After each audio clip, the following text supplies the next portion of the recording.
Americans would not know about the freedom movement going on in Canada without the work of citizen journalists, a handful of organizations covering what has now become a global phenomenon. Among them is Rebel News, whose reporters have documented the Freedom Convoy from the very beginning. Joining us now is the founder of Rebel News, Ezra Levant. Ezra, thanks for being on the program. What a pleasure, Benny. Thanks for having me. So, is now the official greeting in Canada honk honk? Am I supposed to say this now? This is your culture, right? So I'm supposed to say right. A honkening to you, Ezra.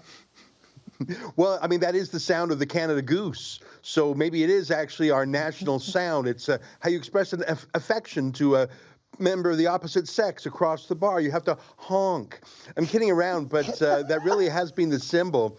You know, a lot of the Ottawa insiders, the Liberal Party, the lobbyists, the folks who love the lockdown, they really couldn't put a finger on their objection to the convoy because it's been very friendly, very peaceful, very safe.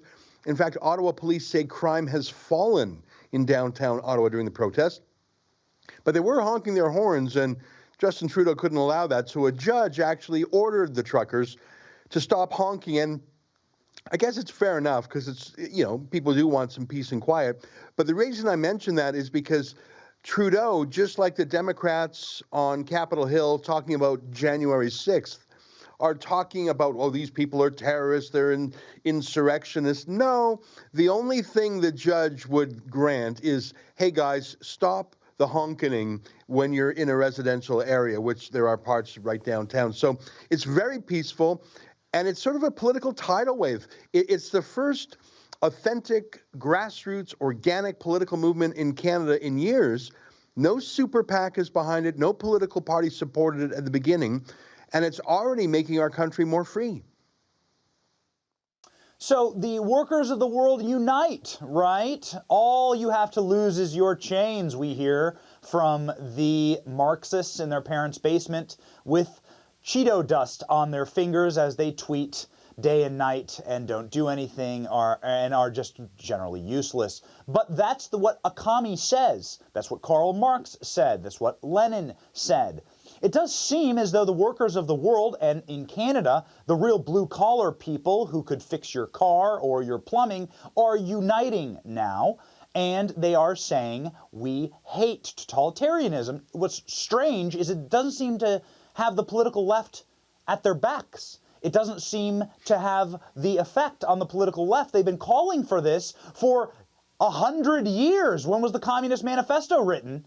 And now they have it and they hate it. Why? Well, there really is worker solidarity. It's wonderful to see.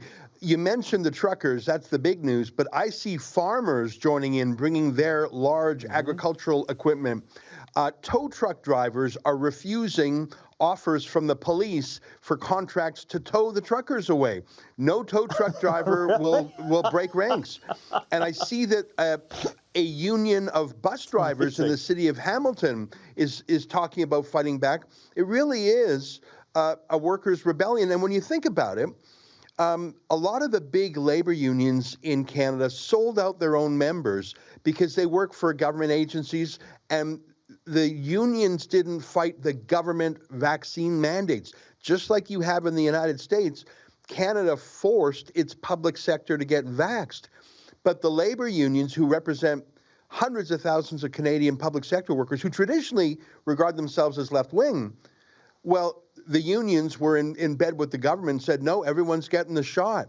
So I think that's caused a great number of working people, union members, people who are skeptical of big pharma, people on the left who used to say, my body, my choice.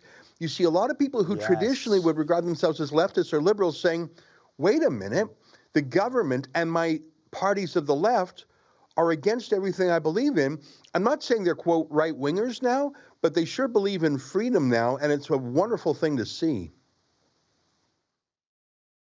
It is amazing to see exactly how illiberal the left is. They'll call themselves liberals, but liberals would love the working class wanting a better life for their children.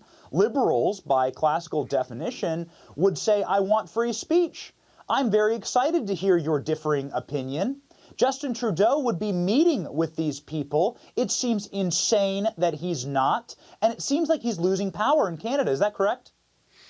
Well, I mean, it hasn't happened yet, but let me say a few quick things. He only won the election last time with 32% of the vote because of our multi-party system. That's the lowest vote that anyone has ever formed government with.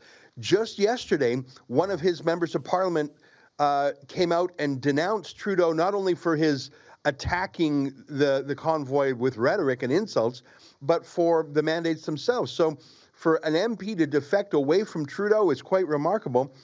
And I've seen polls suggesting at least 32% of Canadians support the truckers. I've seen polls showing 44%, depending on how you ask questions. So if the truckers formed a political party, they would immediately be the most popular party in Canada. So that's people left, right, and center. One quick thing, though, you said, Benny, that made my ears perk up. Justin Trudeau met with Black Lives Matter. By the way, it was during the lockdown when you shouldn't have big public gatherings and whatever. Trudeau broke his own health rules to go pose with Black Lives Matter. So he would meet with them, but he refuses to meet with any of these truckers. And he says their thoughts are, quote, unacceptable. He says they have unacceptable ideas. So he's treading pretty closely to the Cuban approach, the Chinese approach, the North Korean approach to government, which is sort of weird because Trudeau did say China was the country he most admired because of its, quote, basic dictatorship. And you know his dad was pretty chummy with Fidel Castro, and some say his mom was too. Yeah, I think Justin Trudeau is a fan of the Cuban model. It may even be in his blood. Who knows? Yeah. And let's just be happy that when he did meet with Black Lives Matter, he wasn't wearing the traditional Trudeau family blackface, which may not have had the same results. Yeah, well, one of the things, Trudeau's move... Oh, Troy, go ahead. Please continue, please. I was just, you know what, I think that Trudeau normally responds to any critics with "you're racist, you're sexist, you're anti-gay, you're an Islamophobe." It's sort of the woke cancel culture move. One of the reasons that hasn't worked this time is so many of the truckers are visible minorities. There's a large Indo-Canadian Sikh community of truck drivers. There's a large number of Indigenous truck drivers, Aboriginal people. So it just doesn't work this time for whatever reason, and Trudeau's looking pretty hollow. So just a minute left here, Ezra. I want to nail down, is there going to be a Truckistani party? Is there going to be a Truckistan political movement that takes itself to the halls of Parliament? Well, I don't think they're that organized. It genuinely is a spontaneous, amorphous, leaderless group. Trudeau's state broadcaster claimed Vladimir Putin was behind it, which made me chuckle. But I really think it's just normal Canadians who have never done anything political in their lives saying, you know what, we've had enough. And sure, Canada has a reputation of being quiet and polite, and this is a very polite protest, but I'd say it's the closest thing to a general strike we've had in a century. This is the way Canada has a revolution. Pretty friendly, a little bit boring, but getting the job done. And a lot of honking in the honkening. Ezra, everyone follow Rebel News, just one of the best sites on the planet and a absolutely crucial news gathering site. If you want to hear the truth about what's going on in Canada, Ezra, thank you so much for being with us. Thanks, Benny.